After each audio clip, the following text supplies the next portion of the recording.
Hello दोस्तों, नमस्कार। एक बार फिर से आप सभी का स्वागत है आज की इस नई क्लास में।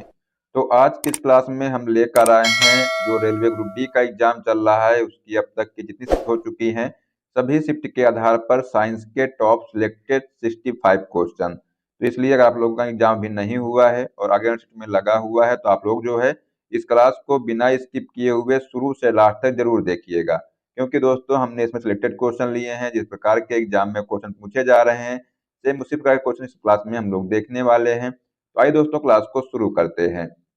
पहला क्वेश्चन यहाँ पर पूछा गया है कि सर्वप्रथम रक्त परिसंचरण तंत्र का अध्ययन किसने किया था। बताइए इसका आंसर क्या हो जाएगा। दोस्तों अगर आपको किसी भी क्वेश्चन का आंसर आता हो तो उसको जो है कमेंट बॉक्स में बताया करिए, जिससे कि आपको क्वेश्चन से तैयार हो जाएगा। तो यहाँ पर इसका आंसर हो जाएगा हार्वे ने जो है सर्वप्रथम रक्त परिसंचरण तंत्र का अध्ययन किया था। तो इसका आंसर यहाँ पर हो जाएगा ऑप्शन नंबर सी। ठीक है, चलिए नेक्स्ट क्वेश्चन देखते हैं। पेस मेकर का संबंध किससे है। जो पेस मेकर होता है इसका संबंध किससे है। तो जो पेस मेकर है इसका संबंध हृदय से होता है। तो यहाँ पर इसका आंसर हो जाएगा ऑप्शन नंबर बी। तो दोस्तों अगर आप चैनल पर पहली बार आए हैं तो सब्सक्राइब कर लीजिएगा और जो बेल आइकन है उसको प्रेस कर लीजिएगा, जिससे सभी क्लास का अपडेट आपको मिलता रहेगा। आइए देखते हैं अगला क्वेश्चन क्या पूछा गया है कि गति प्रेरक किससे संबंधित है। जो गति प्रेरक है ये किससे संबंधित है। तो ये जो है हृदय से संबंधित है। तो यहाँ पर इसका आंसर हो जाएगा ऑप्शन नंबर डी। ठीक है, चलिए नेक्स्ट क्वेश्चन है कि निम्नलिखित में से किनकी भित्तियों पर रक्त द्वारा डाले गए दबाव को रक्त दाब कहते हैं।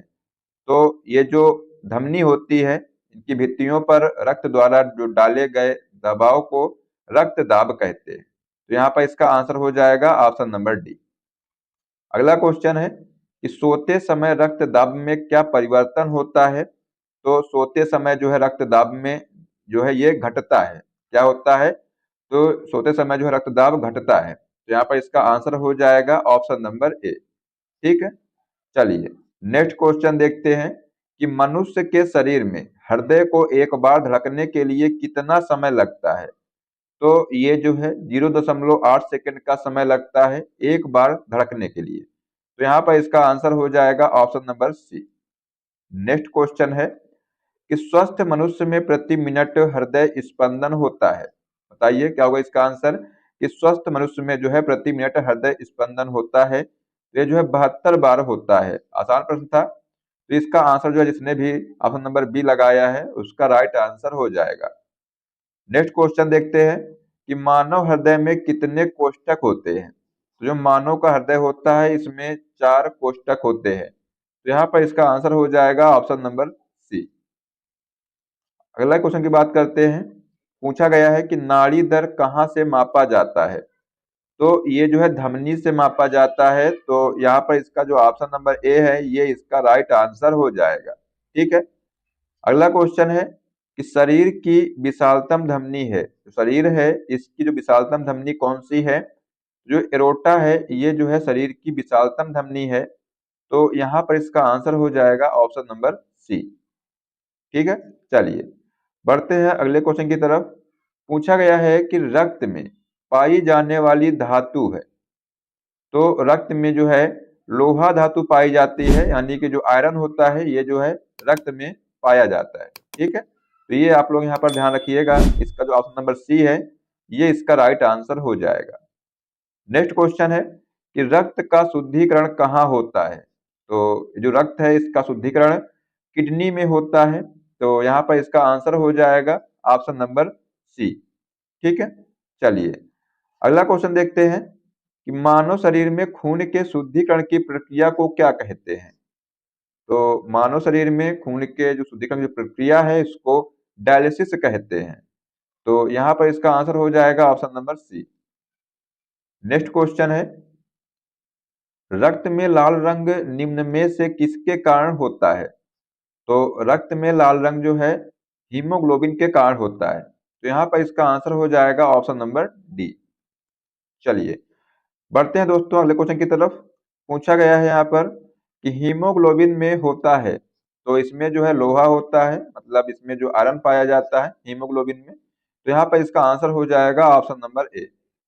नेक्स्ट क्वेश्चन है कि हीमोग्लोबिन किसका महत्वपूर्ण घटक है। तो जो हीमोग्लोबिन है ये जो है आरबीसी का महत्वपूर्ण घटक है। आरबीसी मतलब होता है रेड ब्लड सेल। ठीक है, तो इसका आंसर यहाँ पर हो जाएगा option number C. Next question है कि हीमोग्लोबिन का कार्य है, जो हीमोग्लोबिन है इसका कार्य क्या होता है। तो इसका कार्य होता है ऑक्सीजन को ले जाना। ठीक है, तो इसका यहाँ पर आंसर हो जाएगा ऑप्शन नंबर सी। अगला क्वेश्चन है कि निम्नलिखित में से किसकी सहायता से रक्त द्वारा ऑक्सीजन ले जाया जाता है।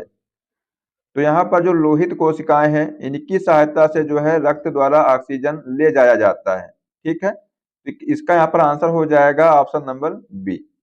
चलिए अगला क्वेश्चन है कि मानव शरीर में रुधिर बैंक का कार्य कौन करता है। तो यहाँ पर जो प्लीहा है ये जो है रुधिर बैंक का कार्य करता है, तो इसका आंसर यहाँ पर हो जाएगा ऑप्शन नंबर ए। ठीक है, चलिए अगला क्वेश्चन देखते हैं कि मानव रक्त का पीएच मान होता है। जो पीएच मान है मानव रक्त का ये कितना होता है। तो ये जो है 7.4 होता है। तो आइए थोड़ा बताते हैं आपको पीएच के बारे में। जो पीएच स्केल होती है इसमें जो है ये 0 से लेकर के 14 तक होती है, और जो बीच में होता है ये 7 होता है।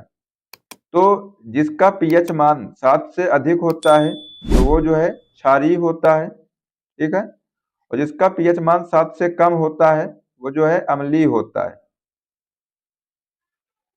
और जिसका पीएच मान 7 होता है तो ये जो है उदासीन होता है। ठीक है, तो ये आप लोग ध्यान रखिएगा।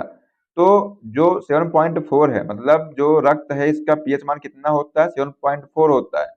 तो ये जो है 7 से ज्यादा है, इसका मतलब जो रक्त होता है ये कैसा होता है, तो ये जो है क्षारीय होता है। ठीक है, तो यहाँ पर इसका आंसर हो जाएगा option number C. Next question है कि उपस्थि तथा हड्डियों के निर्माण और संपोषण में आवश्यक तत्व होता है। तो ये जो है कैल्शियम होता है। तो यहाँ पर इसका आंसर हो जाएगा option number A. Next question की बात करते हैं कि टाइफाइड से शरीर का कौन सा अंग प्रभावित होता है। जो टाइफाइड है इससे जो है शरीर का कौन सा अंग प्रभावित होता है। जो आंत है ये जो है इससे प्रभावित होता है। तो यहाँ पर इसका आंसर हो जाएगा option number A. Next question है कि निम्नलिखित की कमी से एनीमिया रोग होता है। बताइए इनमें से जो है किसकी कमी से एनीमिया रोग होता है। तो लोहे की कमी से जो है एनीमिया रोग होता है, मतलब जो आयरन है इसकी कमी से एनीमिया रोग होता है। तो इसका आंसर हो जाएगा ऑप्शन नंबर ए। अगला क्वेश्चन है कि सीमेंट और अस्थियों दोनों में विद्यमान तत्व है। तो जो कैल्शियम है ये जो है अस्थियों और सीमेंट में विद्यमान तत्व है। तो इसका आंसर यहाँ पर हो जाएगा ऑप्शन नंबर ए। चलिए अगला क्वेश्चन देखते हैं कि मनुष्य के शरीर की सर्वाधिक शक्तिशाली पेशी कौन सी है। तो जो जबड़ा है ये जो है सबसे मजबूत पेशी है। तो इसका आंसर हो जाएगा यहाँ पर ऑप्शन नंबर सी। ठीक है, तो ये आप लोग यहाँ पर याद रखिएगा, एग्जाम में क्वेश्चन बन सकता है। अगला क्वेश्चन देखते हैं कि कार्य का मात्रक है। जो कार्य है इसका मात्रक क्या है। तो इसका जो मात्रक है जूल होता है। तो यहाँ पर इसका आंसर हो जाएगा option number A. Next question देखते हैं। पूछा गया है यहाँ पर कि प्रकाश वर्ष इकाई है। तो ये जो प्रकाश वर्ष है ये किसकी इकाई है। तो ये जो है दूरी की इकाई है। तो यहाँ पर इसका आंसर हो जाएगा ऑप्शन नंबर ए। ठीक है, चलिए नेक्स्ट क्वेश्चन देखते हैं। एम्पियर मात्रक है। जो एम्पियर है ये किसका मात्रक है। तो ये जो है विद्युत धारा का मात्रक है। तो यहाँ पर इसका आंसर हो जाएगा ऑप्शन नंबर सी। ठीक है, अगला क्वेश्चन की बात करते हैं कि निम्नलिखित में से समय का मात्रक नहीं है। तो इनमें से जो प्रकाश वर्ष है ये जो है समय का मात्रक नहीं है। ठीक है, ये जो है दूरी का मात्रक है। तो यहाँ पर इसका आंसर हो जाएगा ऑप्शन नंबर सी। अगला क्वेश्चन देखते हैं कि पार्सेक इकाई है। जो पार्सेक है ये जो है किसकी इकाई है। तो ये जो है दूरी की इकाई है। ठीक है, तो यहाँ पर इसका आंसर हो जाएगा option number A. Next question है कि निम्नलिखित में से कौन सा एक सम्मिलित नहीं है। तो जो डेसिबल है ये जो है ध्वनि की प्रबलता की इकाई है, सही है। अश्वशक्ति जो है शक्ति की इकाई है, तो ये भी सही है। समुद्री मील जो है दूरी की इकाई है, ये भी सही है।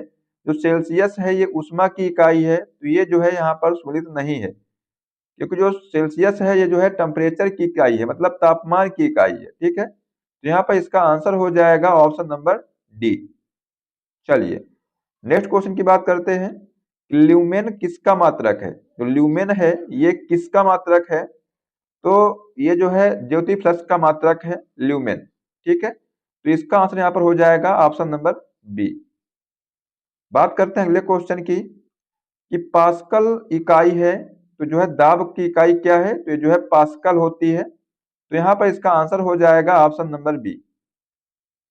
अगला क्वेश्चन है कि कैंडिला जो है ये मात्रक है, बताइए क्या होगा इसका आंसर। कि जो कैंडिला है ये किसका मात्रक होता है? तो ये जो है ज्योति तीव्रता का मात्रक होता है, तो यहाँ पर इसका आंसर हो जाएगा ऑप्शन नंबर डी। अगला क्वेश्चन है कि यंग प्रत्यास्था गुणांक का एसआई मात्रक है, बताइए क्या होगा इसका आंसर। तो जो यंग प्रत्यास्था गुणांक है इसका एसआई मात्रक न्यूटन प्रति मीटर होता है, तो इसका आंसर यहाँ पर हो जाएगा ऑप्शन नंबर सी।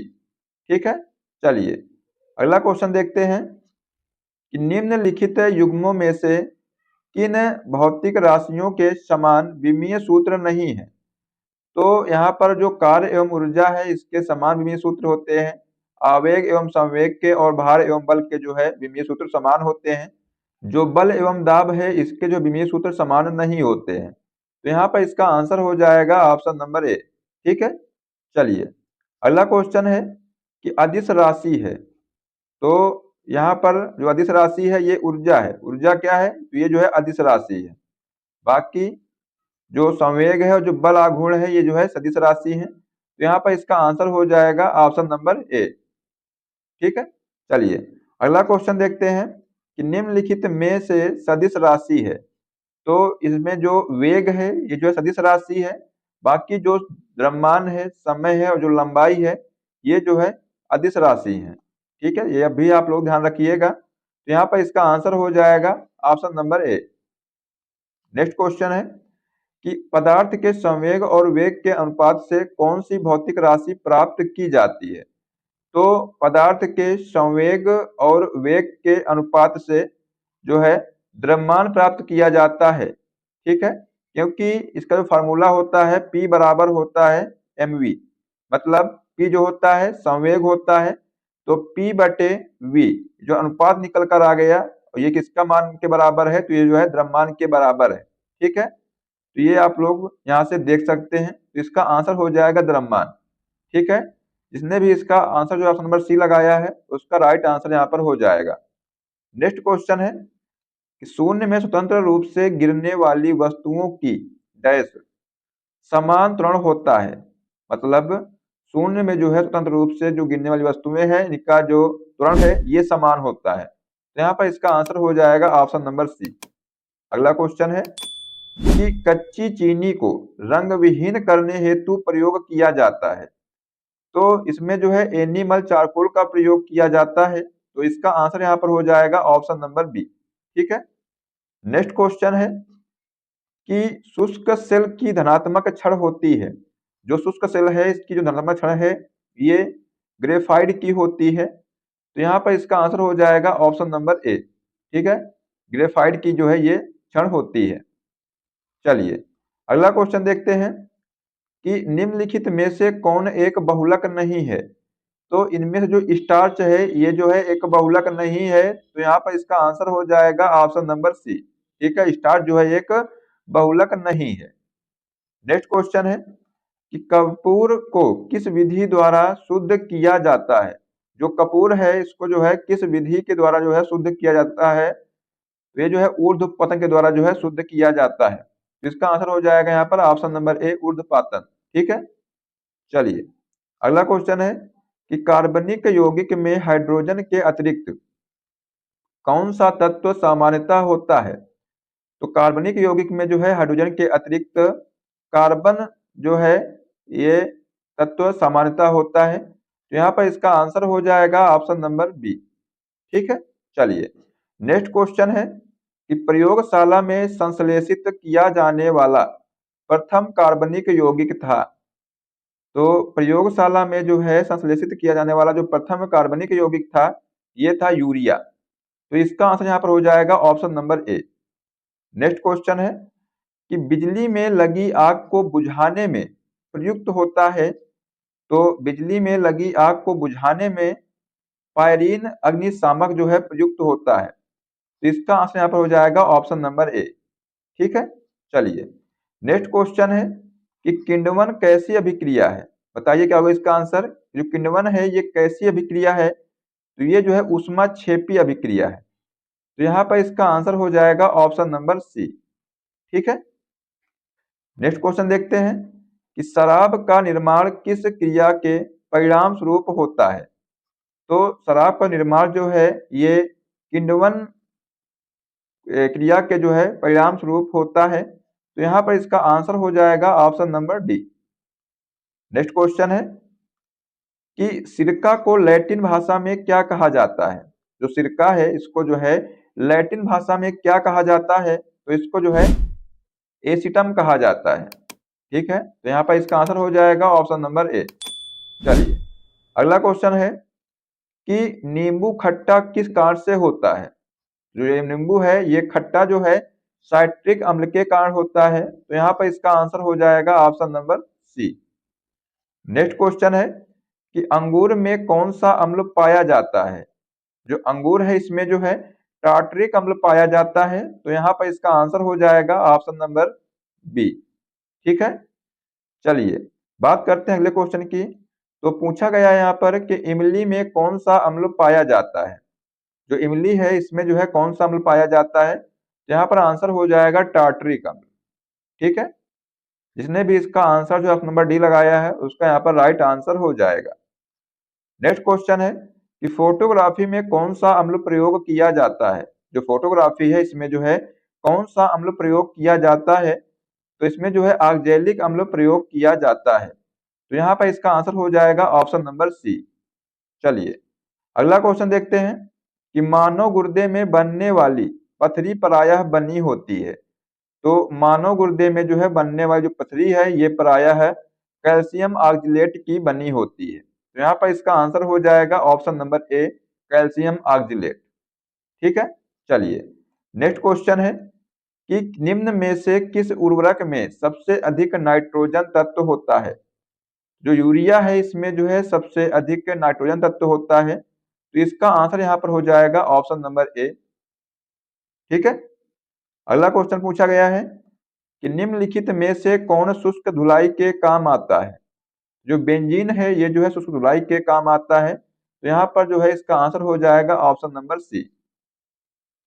अगला क्वेश्चन है कि गैमेक्सिन है एक, जो गैमेक्सिन है ये जो है एक कीटाणुनाशक है। क्या है, जो है ये एक कीटाणुनाशक है, तो यहाँ पर जो है इसका आंसर हो जाएगा option number B. Next question है कि निम्न में विद्युत का सबसे अच्छा चालक है। जो विद्युत है इसका जो सबसे अच्छा चालक है ये कॉपर है। ठीक है, इसका आंसर हो जाएगा यहाँ पर ऑप्शन नंबर सी। चलिए नेक्स्ट क्वेश्चन है कि सोने के आभूषण बनाते समय उनमें कौन सी धातु मिलाई जाती है। तो इसमें से जो है तांबा धातु मिलाई जाती है, तो यहाँ पर इसका आंसर हो जाएगा option number C. Next question है कि मानव शरीर में तांबा धातु की मात्रा की वृद्धि होने से कौन सी बीमारी होती है। तो मानव शरीर में जो है तांबा धातु की मात्रा की वृद्धि होने से जो है विल्सन बीमारी होती है, तो यहाँ पर इसका आंसर हो जाएगा ऑप्शन नंबर बी। ठीक है, चलिए नेक्स्ट क्वेश्चन देखते हैं कि तांबा का शत्रु तत्व है। तो यहाँ पर जो है आंसर हो जाएगा गंधक। ये जो है तांबा का शत्रु तत्व है, तो इसका आंसर जो है ऑप्शन नंबर यहाँ पर डी हो जाएगा। नेक्स्ट क्वेश्चन है कि नीला थोथा है। जो नीला थोथा है ये जो है कौन है, जो कॉपर सल्फेट है जो है नीला थोथा है यहाँ पर, तो इसका आंसर हो जाएगा ऑप्शन नंबर ए। चलिए नेक्स्ट क्वेश्चन देखते हैं कि वाटर टैंकों में शैवाल को नष्ट करने के लिए किस रसायन का प्रयोग किया जाता है। तो वाटर टैंकों में जो है शैवाल को नष्ट करने के लिए कॉपर सल्फेट का प्रयोग किया जाता है, तो यहाँ पर इसका आंसर हो जाएगा option number A. Next question देखते हैं कि जस्ता धातु का निष्कर्षण मुख्यतः किस अयस्क से किया जाता है। तो जो जस्ता धातु है इसका निष्कर्षण मुख्यतः जिंक ब्लेंड से किया जाता है? तो यहाँ पर इसका आंसर हो जाएगा ऑप्शन नंबर सी। तो दोस्तों ये जो है हमने आपको 65 क्वेश्चन करा दिए हैं, आप लोग इनको अच्छे से याद कर लीजिएगा। ठीक है, अब आइए आपको एक क्वेश्चन देते हैं। तो क्वेश्चन है कि इमली में कौन सा अम्ल पाया जाता है? बताइए क्या होगा इसका आंसर। तो ऑप्शन है कि एसिटम अम्ल, ब्यूटेरियम अम्ल, ऑक्जेलम अम्ल या टार्टरिक अम्ल। तो दोस्तों इसका आंसर जो है बताइए आप लोग कमेंट बॉक्स में क्या होगा। देखते हैं कितने बच्चे इसका सही जवाब दे पाते हैं। तो दोस्तों आज के लिए बस इतना ही। आशा करते हैं कि आप क्लास पसंद आई होगी, और अगर आपको क्लास पसंद आई है तो इसको लाइक कर दीजिएगा, साथ में अपने दोस्तों को भी शेयर कर दीजिएगा। और दोस्तों अगर आप चैनल पर पहली बार आए हैं, चैनल को सब्सक्राइब कर लीजिएगा और जो बेल आइकन है उसको प्रेस कर लीजिएगा, जिससे किसी भी क्लास का अपडेट आपको मिलता रहेगा। मिलते हैं नेक्स्ट क्लास में। जय हिंद, जय भारत, वंदे मातरम।